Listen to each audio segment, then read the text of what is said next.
Go ahead and get started. So welcome to part A of our Utilities and Transportation Commission 101 workshop series. My name is Anna Gill. My pronouns are she, her, and I am the Director of Consumer Protection and Communications here at the Commission.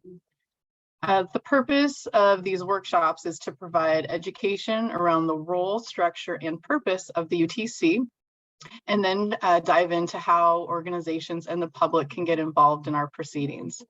So part A today will focus on a high-level overview of the UTC, our history, and what we regulate. Part B, which will happen next Thursday, July 21st at 1 p.m., we will take a deeper dive in that workshop into our public involvement in the participatory funding program. So before we get started, I want to go over some virtual meeting ground rules with you. So please make sure that if you aren't already, that you mute your microphones when you're not speaking. If you're on the phone, you can dial *6 to mute or unmute. Don't put your phone on hold so that we don't have to listen to any lovely hold music. We also ask that you use the raise hand tool that's located under reactions to ask a question. We will have a dedicated Q&A session at the end of today's workshop with UTC staff available from across the agency to answer questions related to the presentation. And the chat function, we're trying to keep only for technical assistance, although if you do have a question, you can put that in the chat and we'll do our best to answer it during the presentation, but it might end up getting pushed into the Q&A session depending on time. As you heard in the beginning, we are recording this meeting and also streaming it live. So by participating, you are consenting to being recorded. And if you speak or turn on your video to ask a question, you will be part of that recording. We have a couple of other rules that we use at all of our UTC meetings, and those are to respect others, make sure that one person speaks at a time, and then we also ask that everyone commits to meeting each other in a positive space. Auto captions are enabled, and if you would like to view them, you can scroll down to the controls at the bottom of your screen. There you will find your mute, your video, your chat, and reaction buttons. So you can go ahead down there and select closed caption and turn it on. So as I mentioned earlier, you'll be hearing from several UTC staff members today, but before I hand it over to them, I'd like to introduce our commissioners. Chair Dave Danner and Commissioner Ann Rendall are here today, and we wanted to give them an opportunity to share a few words of welcome with you. So with that, I'd like to turn it over to Chair Dave Danner. All right, thank you, Anna, and good afternoon, everyone. As Anna said, I'm Dave Danner, and I'm chair of the Commission. As you're going to hear today, the Commission regulates the rates and services of a number of industries, including private electricity and natural gas utilities, water companies, and solid waste haulers. We also regulate pipeline and transportation safety. Historically, we exist because we provide regulation of monopoly services, where no competition exists for essential services like heat and light, and where customers don't have a choice of service providers. We have to ensure that consumers are protected from unfair prices and unscrupulous practices and unsafe services. The Commission's a very unusual agency. Although the members of the Commission are appointed by the governor, it is an independent agency, meaning that no elected official can direct a particular outcome in any of our decisions. However, we're bound to make decisions based solely on the basis of a record consisting of written and oral testimony, usually subject to cross-examination. Our decisions are subject to court review and will be struck down by a court if they're found not to be based on the evidence. Historically, it's a small group who participate in our proceedings. These include the companies we regulate, the large industrial customers of those companies, environmental organizations, labor unions, and advocates for low-income customers, and our own Commission staff. The Public Counsel's Office within the Office of the State Attorney General represents the interests of residential and small business customers. But Commissioner Rendall and I have long understood the need to bring new voices into our proceedings. We believe there are many communities in our state with concerns about energy and utility services and the cost and quality of those services. Yet we don't always hear those concerns, even though we believe doing so would help us make better decisions. So we're in full support of the work our team is doing to attract and welcome new informed voices to the table. We're a relatively obscure agency, and our work is very complex, sometimes requiring a steep learning curve. But the decisions we make truly impact the public. At one point, it was estimated that the UTC regulates companies that make up almost a tenth of the state's economy. And I don't know if that still holds true, but our work is significant. The public must absolutely be involved in the process. We hope by offering more educational opportunities and proactively seeking public feedback, the UTC can identify new ways to identify and break down existing barriers to participation. We don't know all the answers, so we need your help and feedback on how to make our processes more accessible. Today, you'll hear more about ways you can get involved, formally and informally. For example, even though the litigation before us is complex, in fact, anyone could submit a public comment on a case that interests them without having to get a lawyer or sign on as a party. But as I said, we also want to get your ideas on how we can increase public involvement. We need greater public participation, especially from historically underrepresented communities, to make sure that all customer voices are represented so that we can be as fully informed as possible when we make decisions. And we need your help in evaluating our policies and our procedures to see where there are roadblocks or even just speed bumps to broader participation. So thanks again for everyone for being here. I think we've got good attendance this afternoon. I look forward to hearing the discussion and your feedback. And I'll turn it over now to Commissioner Rendall. Ann? Good afternoon, everyone, and thank you, Chair Danner, for sharing those thoughts. I just want to reiterate what Chair Danner said about the importance of public involvement. We're at a very important point in our regulation of utilities, where we're reflecting and evaluating how we regulate these companies in a number of proceedings, particularly as we're on the forefront of implementing the clean energy transition in Washington. One of the aspects of our work that we're reviewing is how we engage with the public and specifically affected communities. Among the feedback that we're hearing is that one of the biggest barriers to participation is that people just don't know how to engage with the commission. They don't have a clear enough understanding of what the commission does, how they can best use their time and the input that they need to give us to make change. So this workshop, it's just one small step in many steps that we're going to be taking to address that need. We also have a workshop coming up on July 28th to specifically discuss barriers to accessing the UTC. We'd love to have you join us then, and you can also provide input by filling out a short survey that is available on the homepage of our website and that we will be dropping in the chat today. You'll hear more about our pro-equity, anti-racism, or PAIR work later today, and I encourage anyone who is passionate about that work to consider joining our external PAIR advisory group. So with that, I just want to thank you so much for being here today, and I turn it back over to Anna. Thank you both so much for your words and also for being here today. So let's dive in.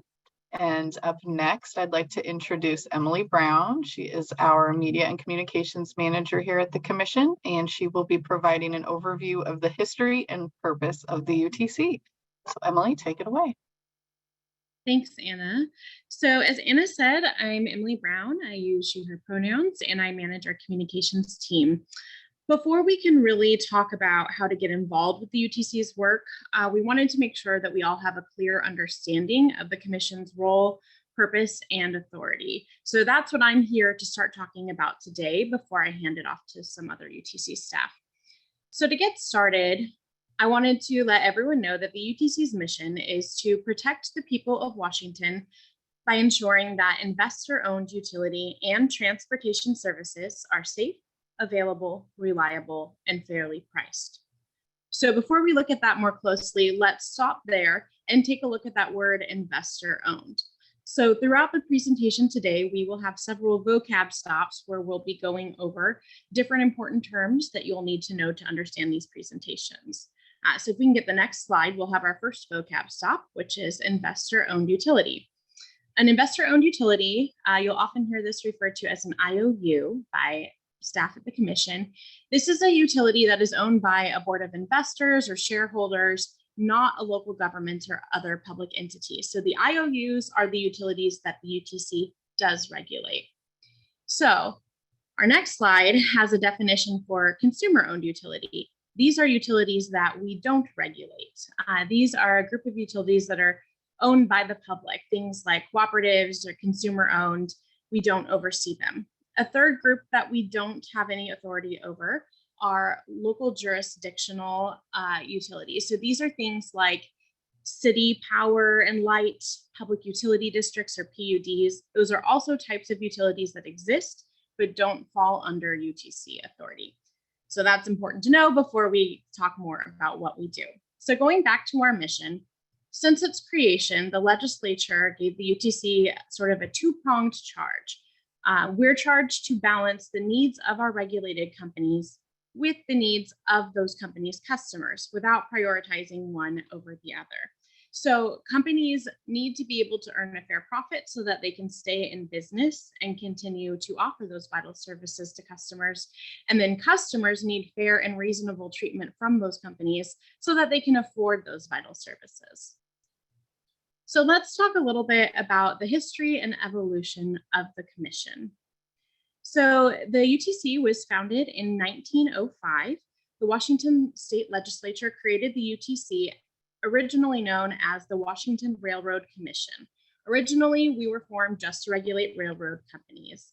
At that time, 3 people were selected to govern the commission, known as the commissioners, and they had the authority to set fair rates for railroad companies and require companies to provide better schedules, safer service, and annual reporting. So these basic principles, they still exist within our enforcement today. However, over time, the commission's responsibilities have changed and grown, and our role within rail has changed a lot too. So fast forward to 1911.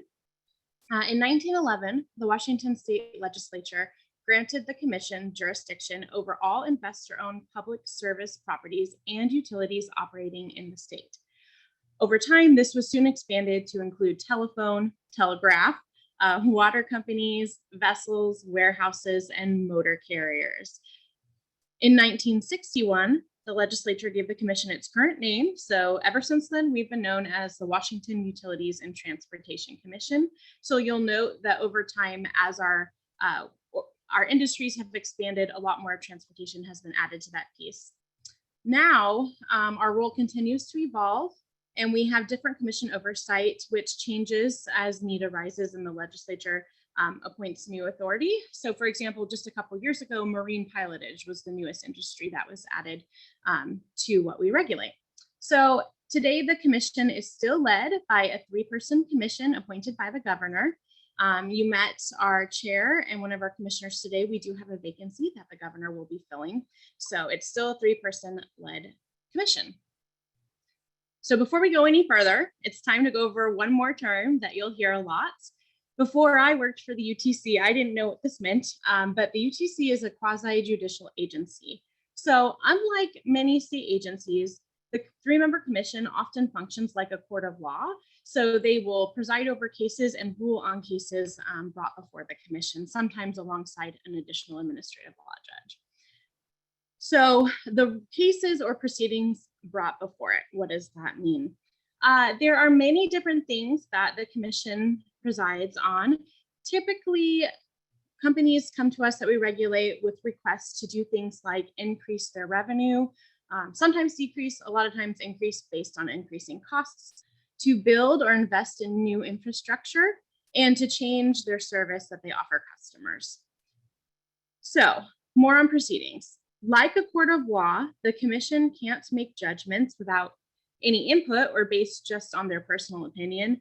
The commission has to base its decisions on evidence. So, like a court of law, they will gather expert testimony, company records or data, and public input, statements from the public. And that piece is really important. And that's really why we're here today, is we want to increase the public involvement, because that feedback is what helps them make sound decisions that impact all of their customers. And any proceeding, depending on the type or size, could range from hundreds to thousands of documents. So it can take some time, and these are all tracked and available publicly online in what is called our docket system. So you're going to hear the word adjudication a lot. This is the legal process of resolving a dispute or deciding a case. So sometimes if you're talking to UTC staff, you'll hear someone say, oh, that's an adjudicated proceeding or that's an adjudicated case. What that means is that's one of those things that will come before the commission, we'll be gathering evidence, and there will be a decision made. And just a note, adjudications follow a process laid out by the Administrative Procedures Act. And all of these vocab terms that we're talking about today are also available on our website in a handout. So we can drop the link to that at the end of the training today. So when making those requests for increased revenue, companies have an agreement with the UTC on the rates and services that they provide to customers. And those are in what is called their tariff document.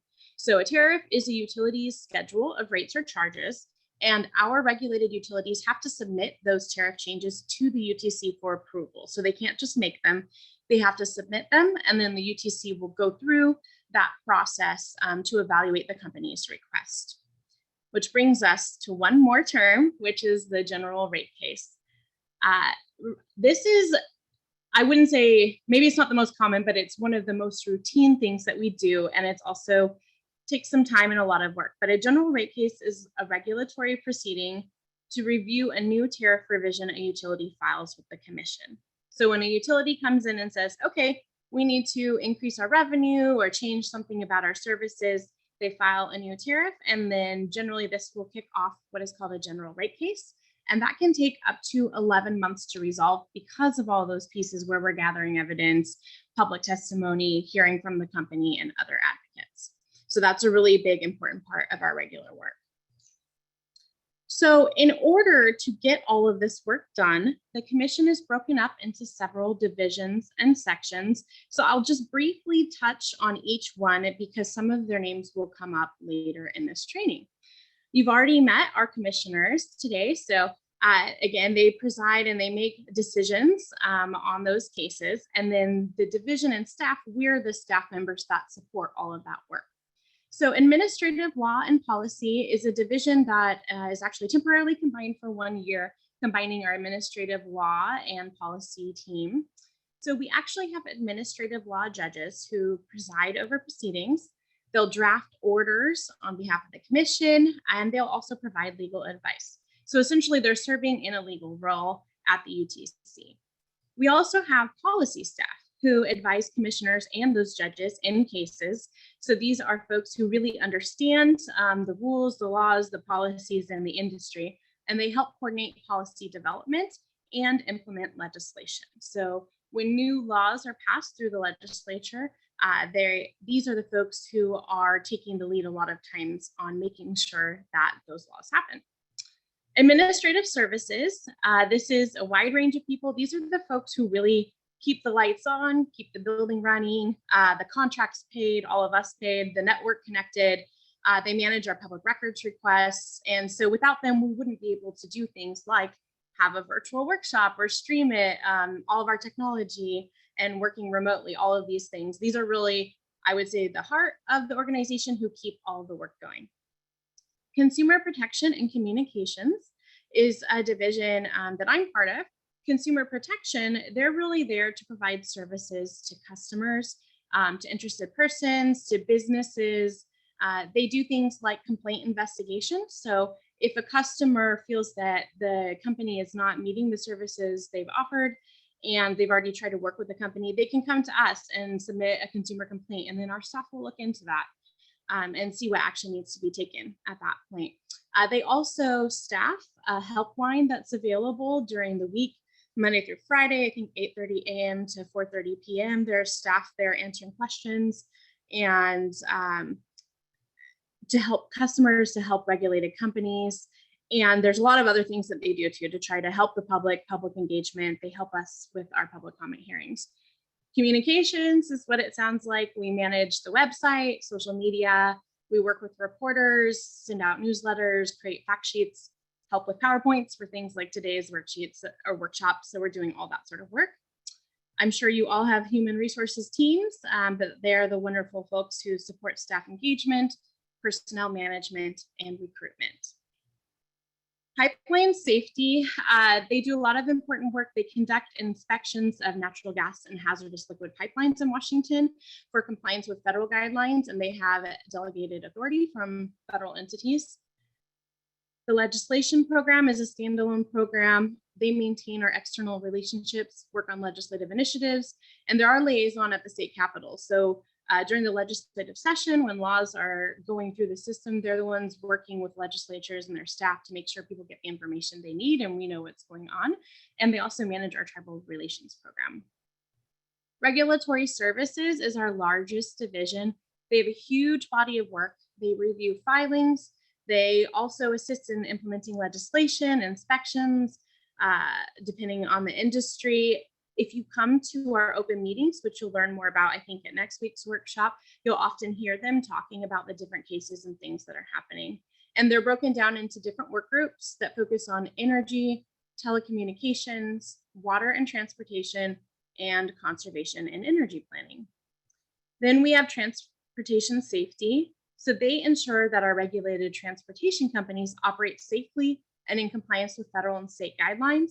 This includes rail safety. They work with our Washington Operation Lifesaver to promote safety at rail crossings, motor carrier safety, licensing services. They work with long haul carriers, with moving companies, all sorts of different transportation. And then we have the Assistant Attorney General. So the Assistant Attorneys Generals represent commission staff before the commission, and they also represent the commission when its decisions are appealed to the courts. So I have just a couple more terms I want to make sure we all understand before we move forward. I know before I moved to state government, I didn't know the difference. I think it's important to cover them. But the first one you'll hear and you'll see on several slides today is RCW, which is the Revised Code of Washington. So in short, these are the laws of Washington state. Typically, they're passed by the state legislature and they're signed into law by the governor. And the UTC gets its authority from laws passed by the legislature. And then the next term is the Washington Administrative Code, or WAC. You'll also see several WACs cited throughout our presentations. So WACs are the rules that each state agency developed to implement the laws in the RCW. So essentially, the legislature passes the law, which tells us what needs to happen, and then we conduct formal rulemakings to interpret those laws and provide more specific guidance on how to follow them. So the rulemaking process includes several stages of public input, and we do have to conduct a formal rulemaking each time we want to change a rule. So that's why public input is so important when we're developing them. So before I hand it off to our next staff member, I just want to touch back on the question of why do IOUs or those investor-owned utilities need our regulation? I won't touch on it much because we'll be talking about that again in a second. But to better understand, we need to take a very brief look at the concept of monopolies. So a monopoly exists when only one company provides a service to a specific area. And those can happen for a lot of reasons. For us, for example, energy is a really hard industry to get into. As a new company, you'd have to build a lot of infrastructure, see what already exists. And so when monopolies exist, the government can intervene to make sure that customers are protected and the service is reliable. So going back to the question of why do investor-owned utilities need our regulation, we need to go back to our mission, which is the first thing I brought up. To protect consumers and ensure consistent service, we have to do both of those roles: ensure fair, just, and reasonable rates for customers, and make sure that companies can stay in business and continue providing those vital services while earning a fair profit. So now that we know a little bit more about the Commission's history and purpose, we're going to focus more specifically on the Commission's jurisdiction and functions. And I do see there's a question about where to go to learn more about the process of rulemaking for different laws and agencies. I know that we have our current rulemakings are on our website, but for an overview, we can take a look at that and address it when we get to the Q&A section. But thank you. I'll hand it off to Michael Howard, who is one of our administrative law judges. Thanks, Emily. So as Emily was saying, my name is Michael Howard. I'm an ALJ or administrative law judge at the Commission. I'm going to be giving you a fairly high-level overview today of the areas the commission has jurisdiction over, the formal proceedings that we handle, the different types of them, and the basic structure of the commission and how that works in practice. I'm going to build a little bit on what Emily was saying in her presentation just now. So as Chair Danner was saying, there are these industries that are very necessary to the public, but there is limited competition. So historically, the state has acted as a rate setter. I'm not quite to that slide yet. If we could just be on the first slide for a moment. Thank you. So the areas of our jurisdiction right now are the areas where it's currently necessary for the state to set rates. And we still have a hand in some areas like telecommunications, but we are no longer setting rates in those areas because it's not as necessary anymore. So the topics I will cover in my brief talk today, like I was saying, are areas of jurisdiction, and I'll present that in terms of the companies and the industries that we regulate at a fairly high level. And I'm going to focus on what I imagine you all will be interested in today, which is probably the investor-owned utilities. I'm going to give a high-level overview of the types of formal proceedings we handle, and again, the structure of the commission. So if we could move to the next slide, and then the next slide, thank you. So to start with utilities, as Emily was saying, we do regulate investor-owned utilities. Those are privately held companies.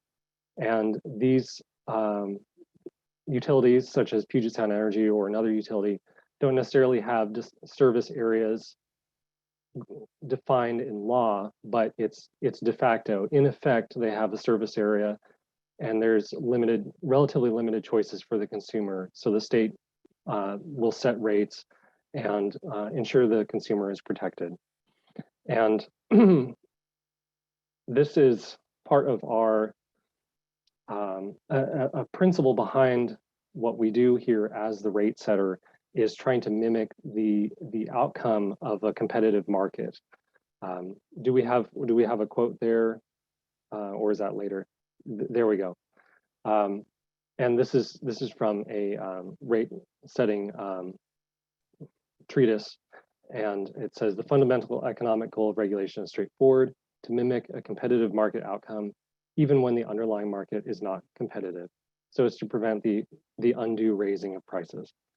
So with that background understanding, let's talk about the investor-owned utilities that we regulate right now.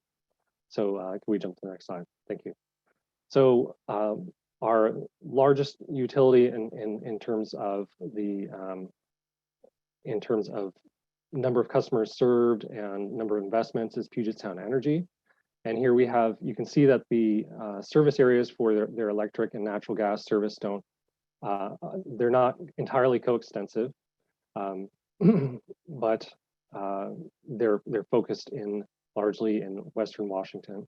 Puget Sound Energy has a couple of cases pending before the commission right now, such as their first general rate case under some new legislation, and a clean energy implementation plan, which is a 4-year plan to meet clean energy guidelines. I won't talk about those in detail because those are pending. I'm just mentioning that those are being considered by the commission right now. Could we move to the next slide? And then we have Avista, which is focused in Eastern Washington, and again, provides electric and natural gas service. And Avista also has a pending general rate case. And I'm not recalling the status of their CEIP, their Clean Energy Implementation Plan. A question in the chat, is their draft CEIP publicly viewable? I believe it is. I don't have are you speaking about PSE or Avista? You should be able to find the PSE. You should be able to find the company's their final CEIP was submitted in docket UE-210795. So like a court, we number all of our proceedings with case numbers, and that particular one is 210795.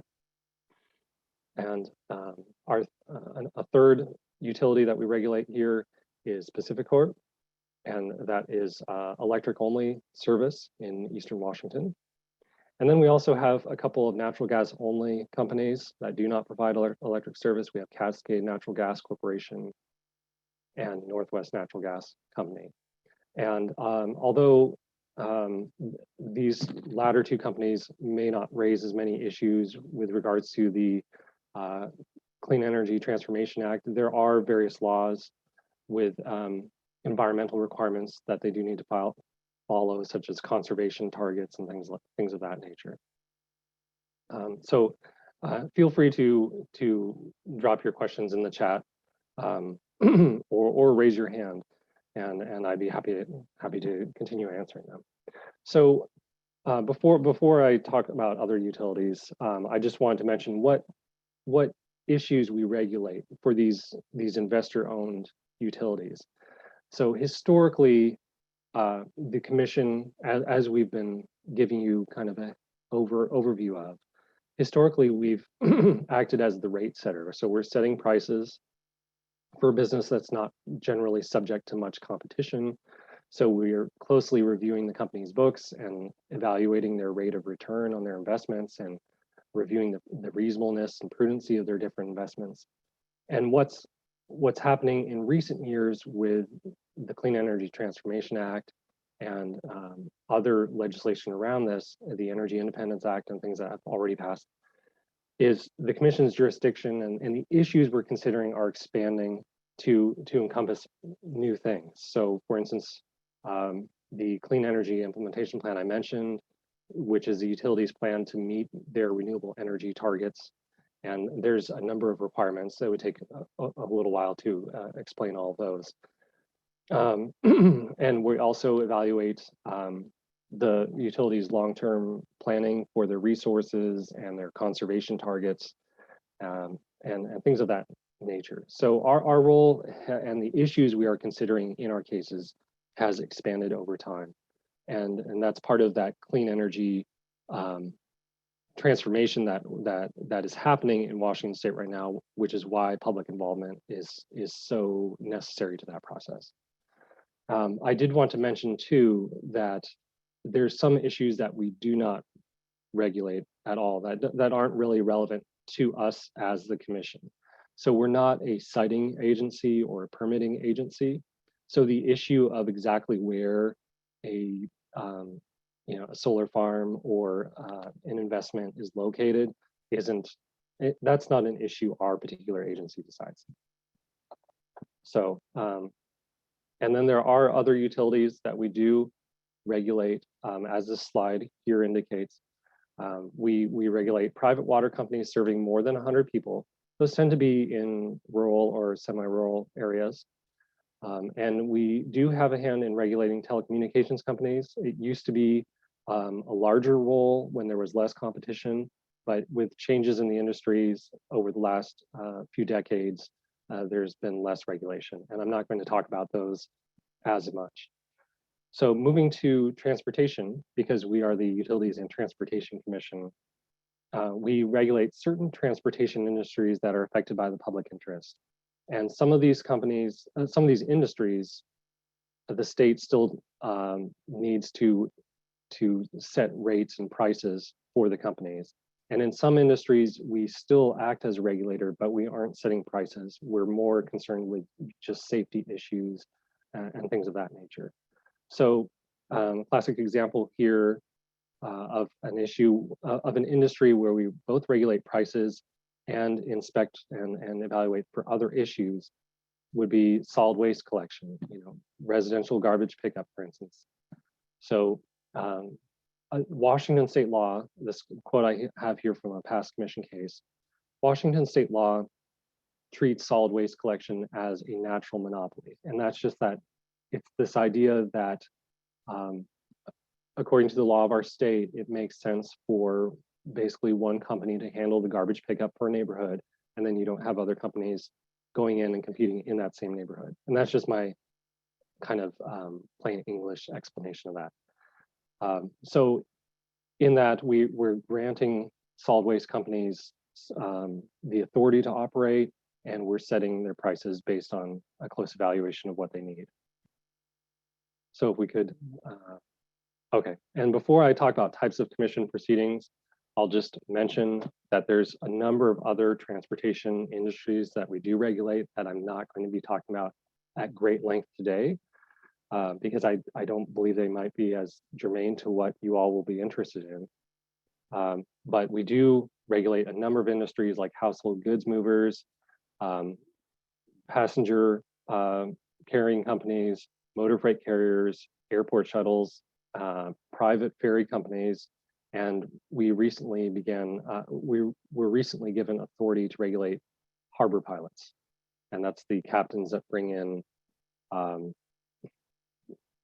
container ships and things like that, cruise ships into port. And we also have a hand in regulating the safety aspects of pipelines and railroads, and we have a hand in the call before you dig laws, where there's penalties for damaging like an underground electric line or something like that. That's another issue we handle. So moving to the types of commission proceedings. So can we move to the next slide? So we did have a question in the chat earlier about rulemakings. I won't be talking about it in much detail today. For today, I'm going to talk about this more next week.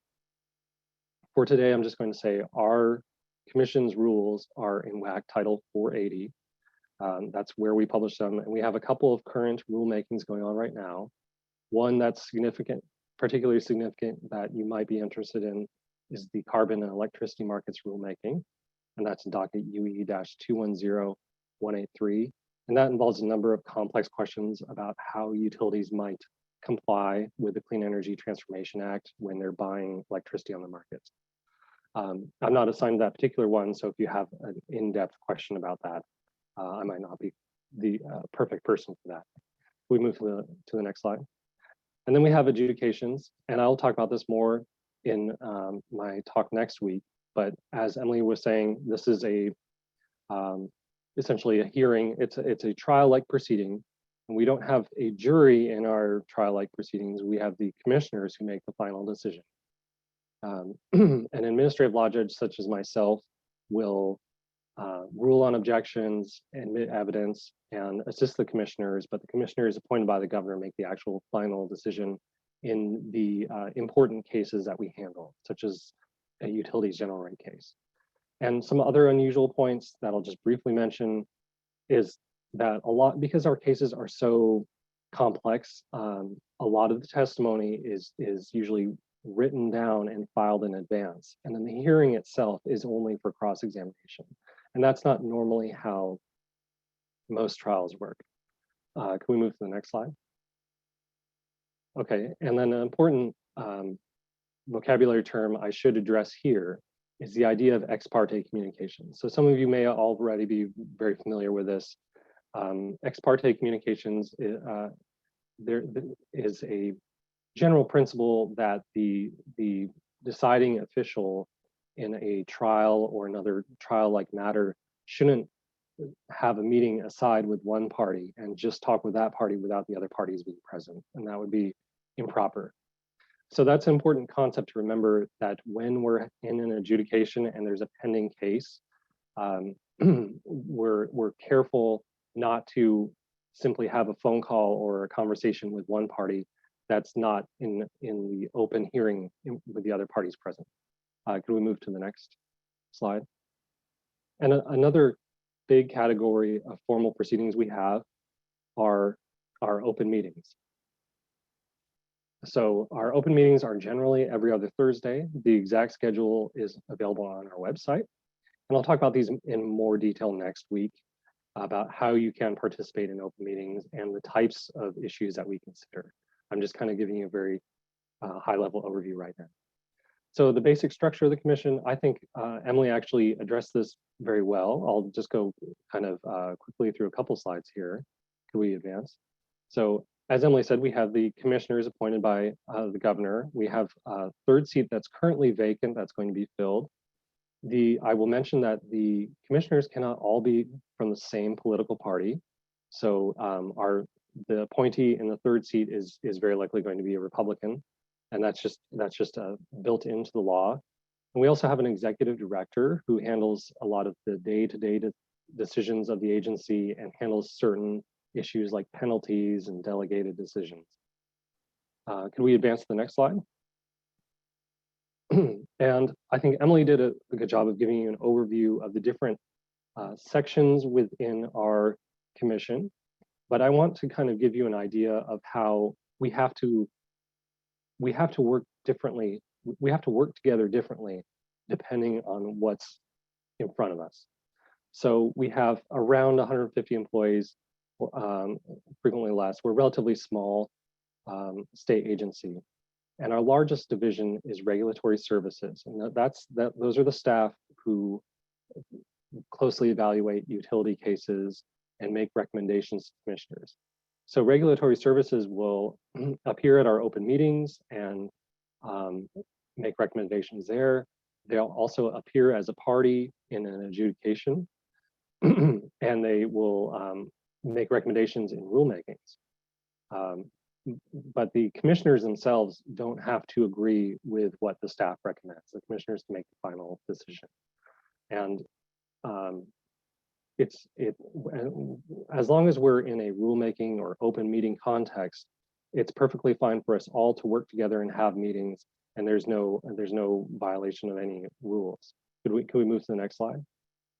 But then when we're in an adjudication and we're faced with a case that's going to this trial-like setting, then most of the commission staff end up falling into this category where they're a party to the case.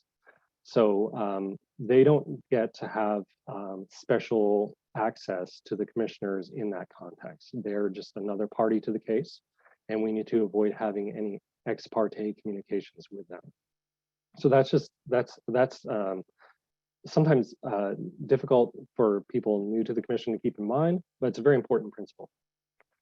So the commissioners in a hearing, in an adjudication setting, can still talk to their ALJs and some policy advisors, a handful of policy advisors, but most of their staff is a party to the case. And as Chair Danner mentioned, we have public counsel, which is a separate office in the Attorney General's office that does appear before us, but they're not located within the commission.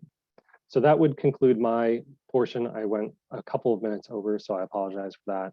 I'm going to give you more detail on a lot of these topics next week. And if you have feedback, I'd certainly like to hear it and hear how I can make this more relevant to you. So I think Kate is next. Yes, thank you for that, Mike. I hope everyone can see and hear me okay. My name is Kate Griffith. I use she, her pronouns. I'm an energy policy advisor with the Commission. And after that great overview of who we are, how we have proceedings, I want to just talk to you a little bit more about some of the major current issues before the Commission. So again, it's not going to be everything. For the most part, we're focused on some of the energy work right now, but I'll briefly mention a few others. The first one I want to mention is one of the largest pieces of legislation we've seen in a while, and it covers sort of clean energy, the energy transition along with equity, and it's known as the Clean Energy Transformation Act, or you'll hear it commonly abbreviated as CETA.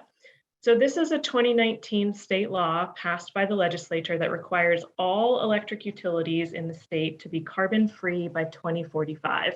There's some interim steps in there that are listed on the slide: coal-free by 2026, carbon neutral by 2030, but the end goal is carbon-free electricity by 2045. This is a big law, and it's going to be a lot of work for the industry to accomplish. We are continuing to work with the Department of Commerce to implement CETA. They have some jurisdiction over this law for the consumer-owned utilities, or the COUs, that Emily mentioned earlier.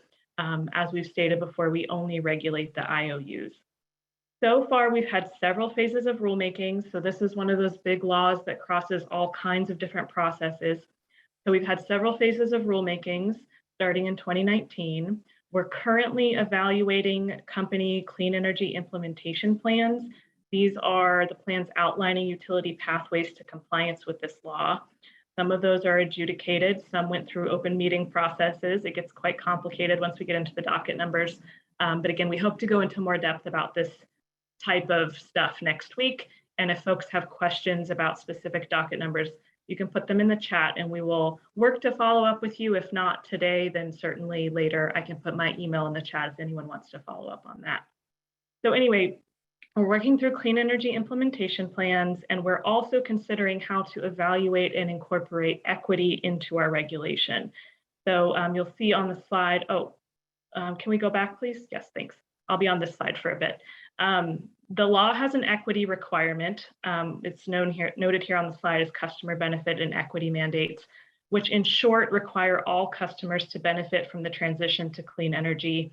And equity groups known as vulnerable populations and highly impacted communities are specifically called out as recipients of these benefits.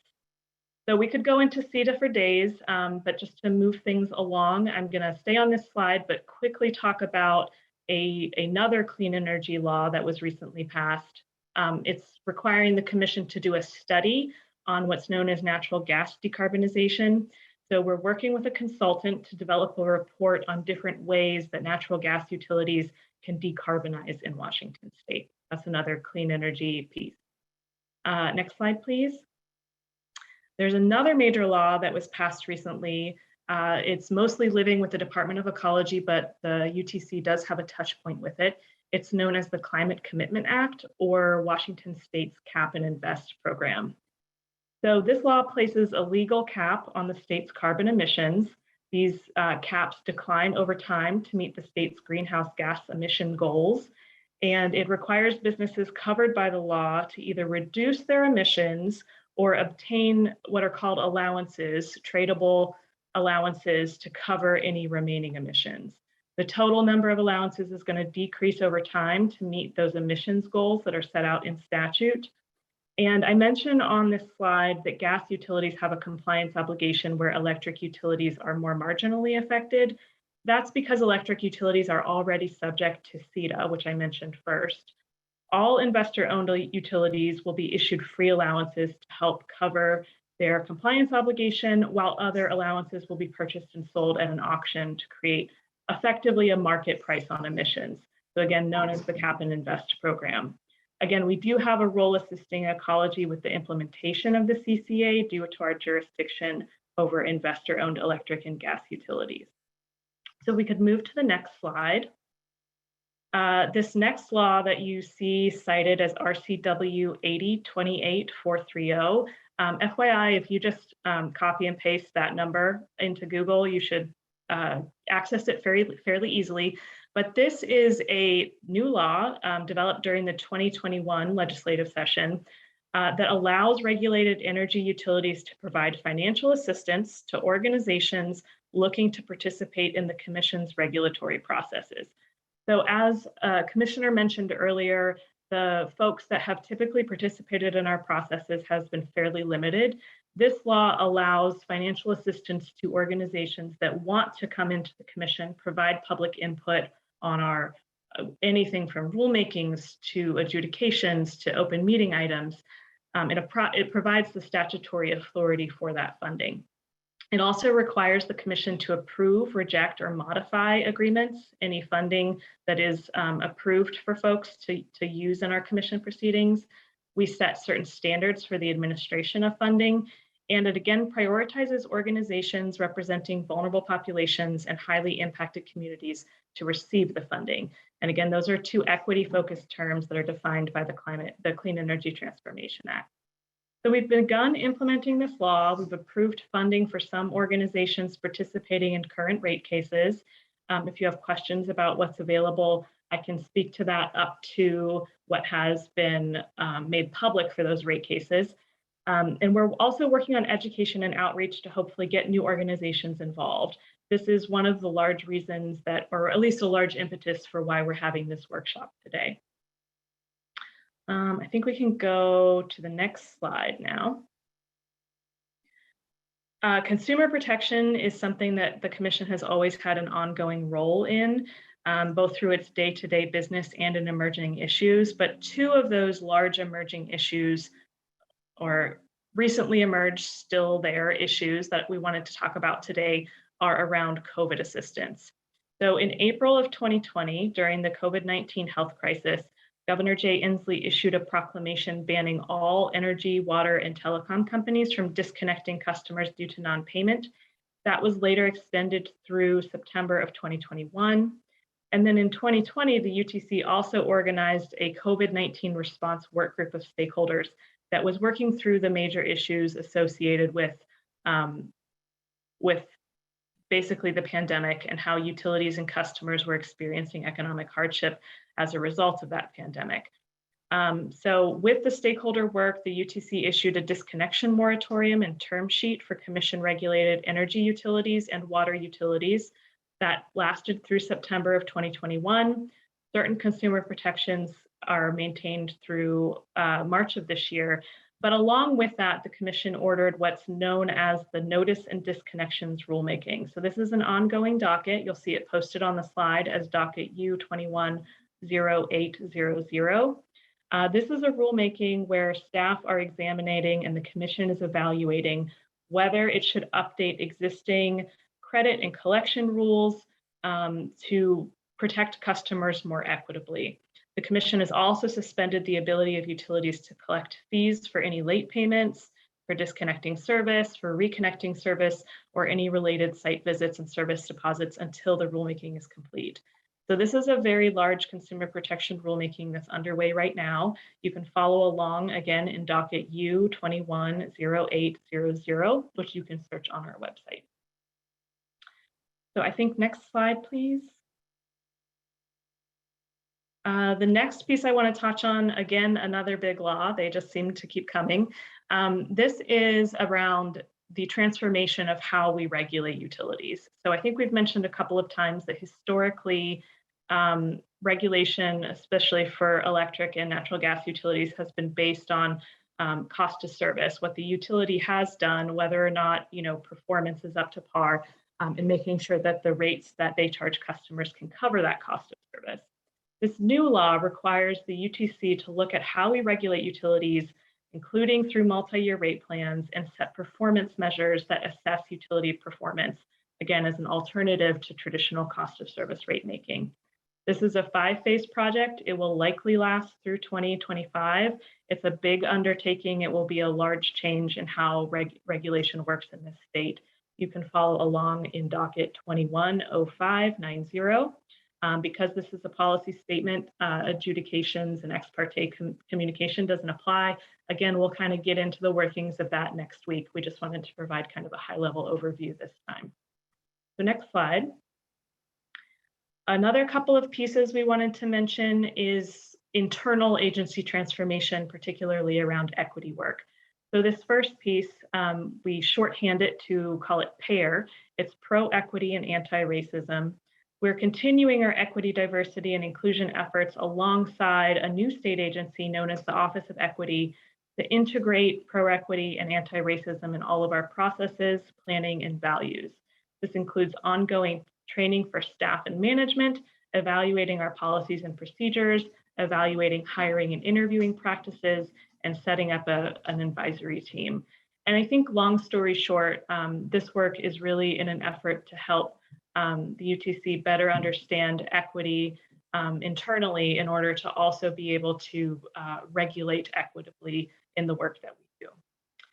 The next piece is a regulatory fee and financial stability piece. In 2022, the legislature approved the agency to increase our regulatory fees. So we are funded through our regulatory fees, which are charged to utilities. The increase is approved for the energy utility sector. It's the first increase we've had in many, many, many years. I don't recall the exact date, but I think it's been decades since that has been increased. And we also continue to look at other ways to increase our financial stability for the agency. As you've seen today, as you've heard today, there is a lot going on and we need to be able to handle it. So next slide, please. Outside of the mostly energy related work I just mentioned, we still have a lot happening in the day-to-day, as well as emerging issues on other regulated industries. So a few folks today have already mentioned some of these.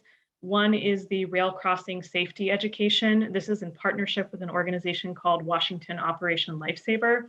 Public service announcement time, please do not walk on train tracks or use train tracks for a photo shoot. It's very dangerous. We do have commission staff that are involved in some of that public safety outreach work to make sure folks are aware of those dangers. The commission also is a lead agency for pipeline safety work, which we mentioned earlier, and investigations. So another PSA there, please call 811 before you dig into the ground for any home or yard projects. This will, essentially help your community avoid things like gas pipeline leaks or worse. So we have a team that's involved in those outreach efforts, but also does investigations in the event of any dig-ins into utility lines, pipelines, electrical lines, etc. We also have a motor carrier division that inspects safety and investigates safety issues for private transportation companies. The commission also regulates the rates and services of in-state moving companies. So those are just folks operating within the state, not those going out of state. And we often receive and investigate consumer protection issues for all of our regulated industries, including moving and transportation companies.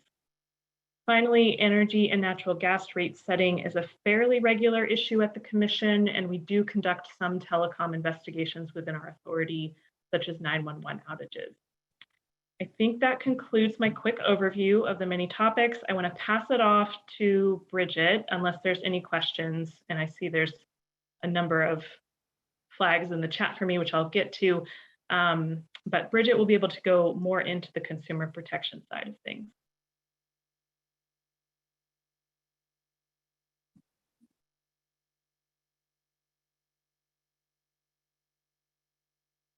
Okay, can you hear me? I am trying to activate my video, but my video doesn't appear to be working. Can you hear me? Yes, we can hear you, Bridget, or at least I can. Okay, I apologize. I don't know why the video will not turn on.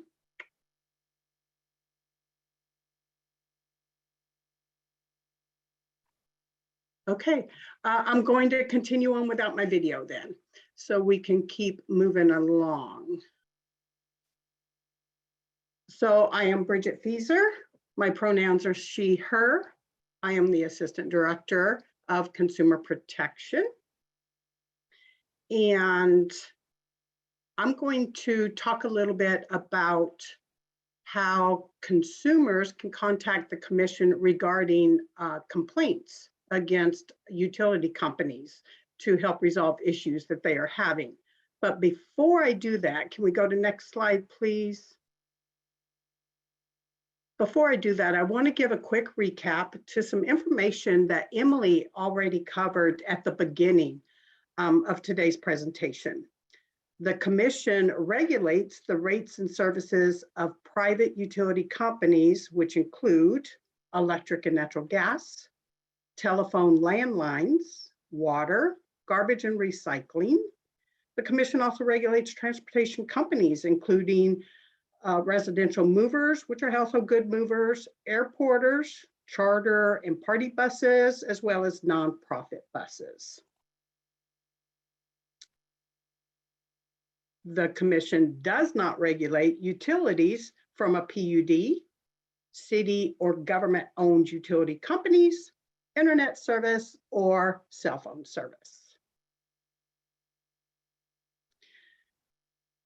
The commission has a team of specialists in the UTC's Consumer Protection and Communications Division to assist consumers who have a dispute with their utility company or transportation company. So customers should first try to resolve their dispute with the company, but if they're unable to do so, they can contact the commission, and commission staff will assist consumers with things such as billing disputes, disconnection notices they may receive, service shutoffs, service complaints, or when they need help with payment arrangements, energy assistance, telephone assistance.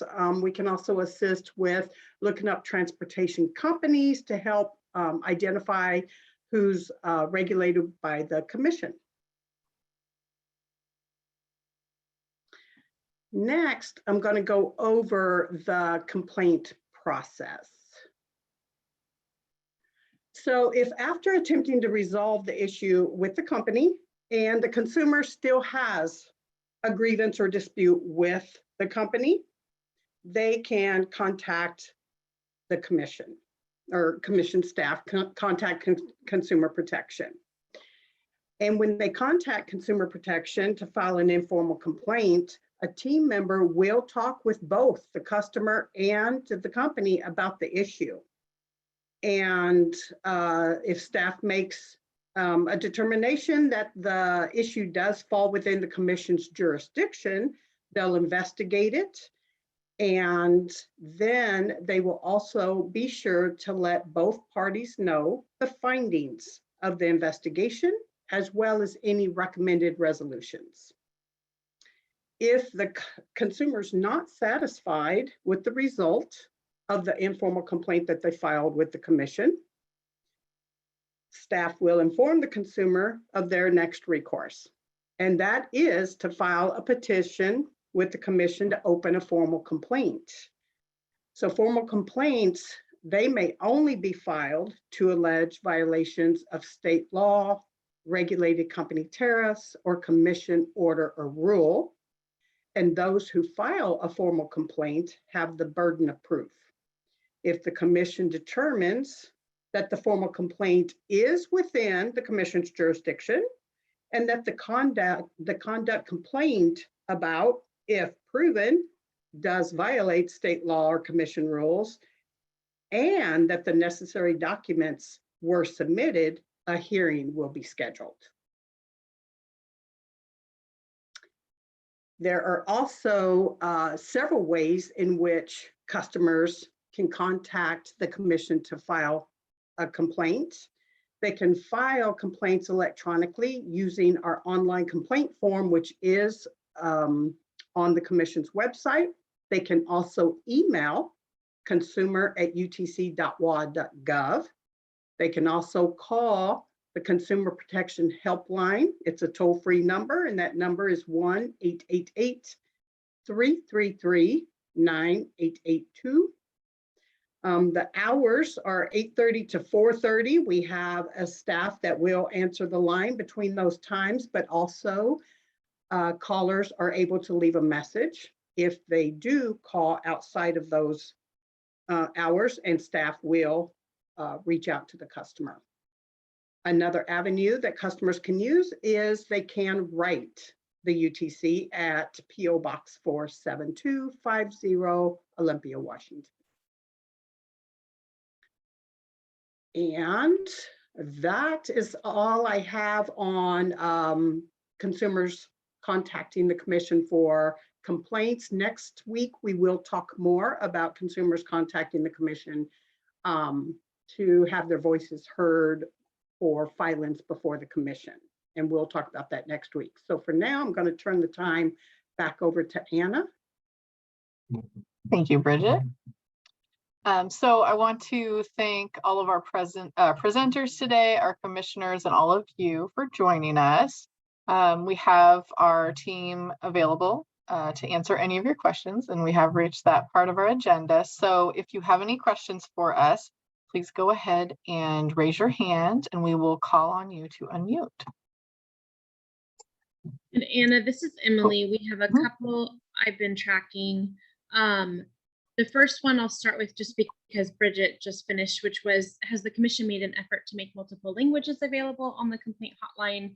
And I just wanted to say that we do have telephonic translation services available. So if someone calls in who needs to speak in a language other than English, our staff can connect with the translator. And then the earlier question was, what is the difference between the CEIP and the IRP, which is the Clean Energy Implementation Plan or the Integrated Resource Plan? So I don't know if one of our staff who's on the line wants to take that one.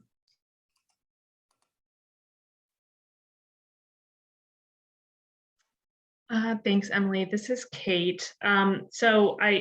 There's a lot of differences between them, but I want to just keep it kind of short and sweet. The way I think of a integrated resource plan versus a clean energy implementation plan is kind of a stacking of timelines and a difference in granularity and a difference in how the commission reviews those plans. So integrated resource plans, or IRPs, came first in terms of planning documents that our utilities have been working on. They are 20-year planning horizons. And so these are studies that companies undertake with a group of advisory groups and other folks that are interested broadly in utility operations to take a look at what would be required on their system over the span of 20 years and to create a roadmap, for lack of a better word right now, to how they might be meeting those changes in supply, demand, market situations, et cetera. But again, it's a 20-year forecast. Those plans are not approved by the commission. They're just the company's plan. It's possible that during another proceeding, such as a rate case, when the commission is taking a look at specific investments and plans, that they'll refer back to that IRP to say, hey, was this thing you did consistent with the plans that you provided us previously? Was it a good idea? But again, it's essentially just the company's plan. The Clean Energy Implementation Plan, or the CEIP, is a 4-year document. It has to be a much granular plan of how the company is actually going to achieve its targets under the Clean Energy Transformation Act. And it is a plan that needs to be approved by the commission. So it's not just a plan that is unapproved but exists for the commission's understanding. This plan does have to be approved by the commission. It's more of a compliance pathway, a compliance obligation for the company to meet the Clean Energy Transformation Act. I hope that helps. I don't know if there's anyone else on staff who wants to add to that different description, the two.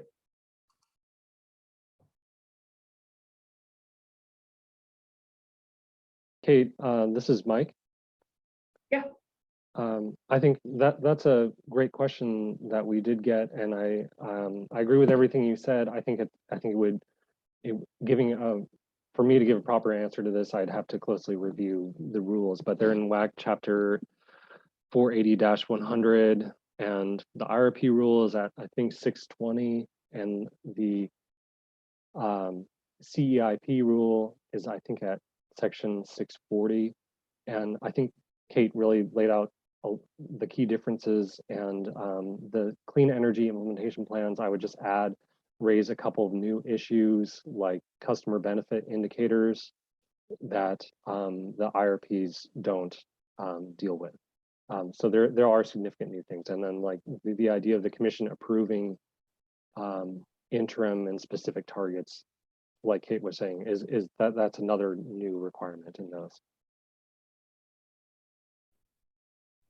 Thanks, Mike. And one thing I did want to add too, sorry, I turned off my video. And I see Olivia's question too about, well, I'm going to answer the first part of that about incorporating energy justice. So the Clean Energy Transformation Act does have equity mandates in it. And the Clean Energy Implementation Plans also need to provide a pathway for the utilities' full compliance with CETA. So not just renewable goals or resource goals, but also needs to outline their compliance pathway for the equity goals and other goals that are required via CETA. So Emily, if you don't mind me kind of jumping ahead, I did want to start with Olivia's second question. I guess it's the whole question is, do you ever as regulators have a formal process for considering regulations from the lens of energy justice and equity instead of fair competition between companies?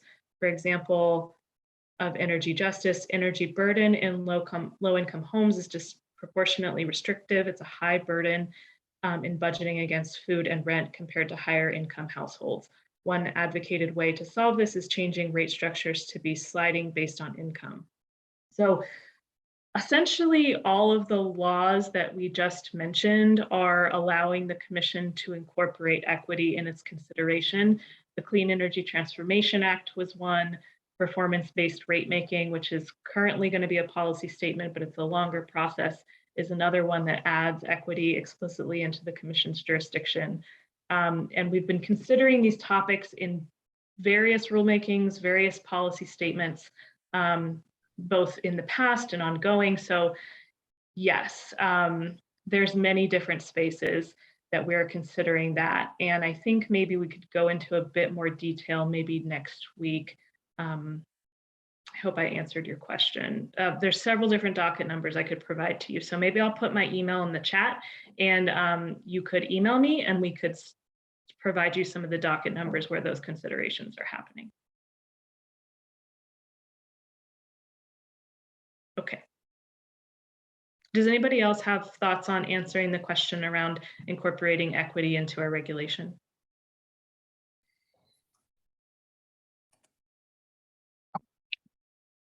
I would like to take this moment, though, to again remind everyone of the external listening session that we are holding at the end of this month for our pair work, pro-equity, anti-racism. Because, I mean, the short answer to your question, Olivia, is yes, we are looking at how we can incorporate equity into everything that we do and transform the way that we're regulating. And so we need to hear from the communities to help us understand the needs and how we can make an impact. So please encourage anyone you know, and for everyone on this call, please please come to that listening session. And we have we will hopefully have continued opportunities to reach out and hear from the community, but we would love any and all ideas on how we can get there. Okay, any other questions? Oh, we have a new one in the chat. Can an electric utility continue to move forward with clean energy projects before the CEIP is approved? Does one of our staff want to take that?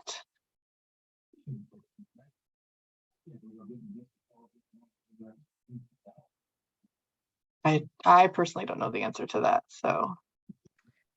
I can take that one if anyone else doesn't want to jump in. So the commission typically regulates and takes a look at companies' investments after the fact. So after a utility has made a decision to move forward on a specific investment or plant. So utilities can continue to move forward with projects. They may not be approved by the commission until after they're done. But they don't have to wait for a CEIP to keep working on renewable energy projects. Thank you, Kate. Okay, we have another question in the chat. Does the UTC regulate advertising by utility companies? If so, how?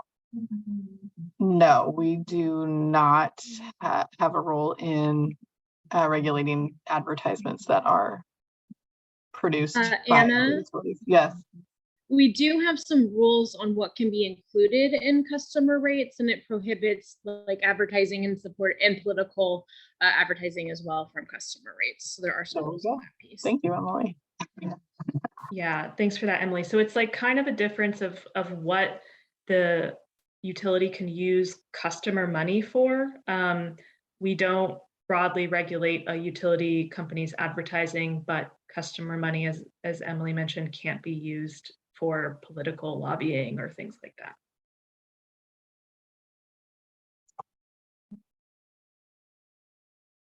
Okay, any other questions? I'll leave the awkward pause for a few moments.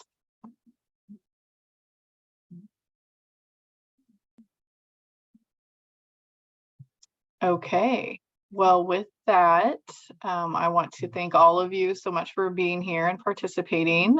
We all hope to see you in Part B next week on Thursday, July 21st at 1 p.m.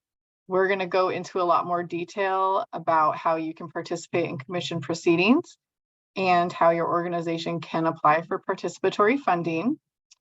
Before you leave, I have a quick favor. We're going to drop a link into the chat with a survey asking for some feedback.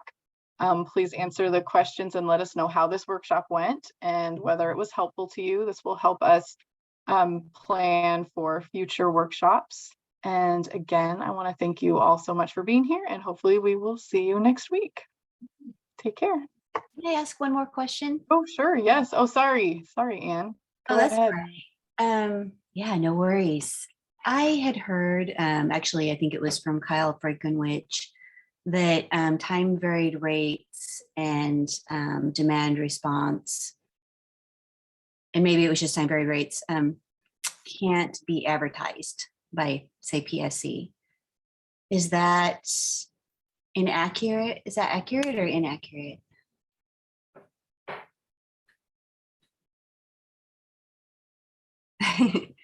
Sorry. That's okay. Can you repeat that again? I missed part of it. Oh, so time varied rates and demand response, is that something that a public utility like PSC can advertise? Do we have any staff on the call that can answer that? Hi, this is Mike. I could give maybe a partial answer. It's this. I have a hard time because you know, this is an issue in the pending case. So I'll just say that you know, time varying rates. It's an issue being discussed, and it's an important issue in like managing the demand curve. I might not be using the right term there. It is something that, that's being evaluated and proposed. I've never heard of any prohibition on advertising them, so I'm not sure what Kyle might have been referring to when he said that. Okay, and maybe I'm remembering wrong. So thank you. That's great. Yeah, maybe it was that it was a pilot and it wasn't broadly available yet. But I'm not sure. Fantastic. Yeah. Thank you so And much. if I could just add to what Mike was saying, like utilities have to have their offerings approved by the commission first. So if it's not approved by the commission through a rate case or an open meeting, then the utility shouldn't be offering it. So that might have also been part of what he was talking about. Okay, thanks. Appreciate it. And Commissioner Rendall, you did have your hand up. Did you want to say anything? No, because Kate just said what I was going to say, that the utilities can't advertise what they don't have in their approved tariff. So that was all I was going to say. Thank you. Perfect. Okay. Well, thank you all. And I hope you have a great afternoon, and we hope to see you all next week. Thanks again for participating. Great job. Thank you, everybody. Thank you.